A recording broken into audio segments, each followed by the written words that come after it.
Okay, let's go now to John chapter 20 and verse 13. Let me show you the fifth one. And what we're looking at now is the fifth perfect facet, Christ risen and glorified. Listen, omnipresence. We've looked at Son of Man, that's his compassion. We've looked at the priesthood, his perfect priesthood. Then we've looked at those eyes, that's his omniscience. Then we've looked at his omnipotence, those feet. And now, listen to what John sees. The voice like the sound of many waters. Have you ever noticed Jesus was always speaking to people at their time of greatest need? His voice cuts right through, just like we just saw.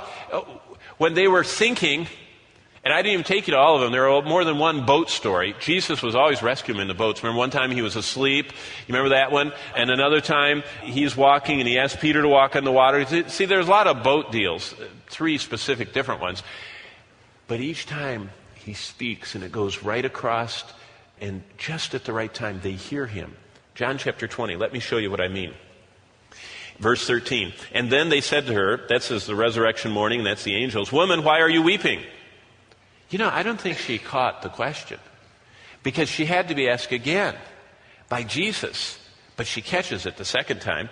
And she said to them, "Because they've taken away my Lord, and I don't know where they have laid him." Verse 14, now when she had said this, she turned around and saw Jesus standing there and didn't know it was Jesus. Verse 15, now here is the voice of Jesus, like the sound of many waters, that is always present when we need to hear him. And here is his voice.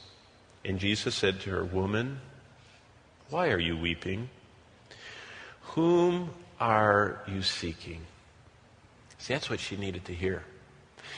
You see, she stayed last at the cross and was first at the tomb because she had a self-professed need of Jesus. And Jesus comes to those who need him.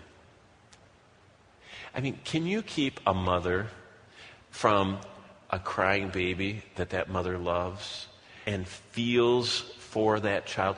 Can you keep a mother away? There's nothing worse than this, training the kids to learn they can't get their own way and letting them cry. I mean, mothers just go, they just can't stand it. They want to run and rescue that child, which is selfish and bellowing and trying to get its own way. Now, sometimes they really do have a problem, but often they don't, and so you got to discern that. Well, look at Mary. Jesus is responding to her because her weeping was saying, "I need Jesus." And listen to him. And she, supposing him to be the gardener, said to him, "Sir, if you've carried him away, tell me where you've laid him, and I will take him away." And verse 16, there's the voice. And Jesus said to her, one word, "Mary." Now, you know already what it says in chapter 10, and here's the fulfillment of that. It says, "My sheep," what? "Hear my voice. And I know them, and they follow me." I'm so glad the Lord said that, because sometimes we can't tell who the sheep are and who aren't. You know what I mean? It's hard. But Jesus said, "My sheep hear my voice, and they respond to me."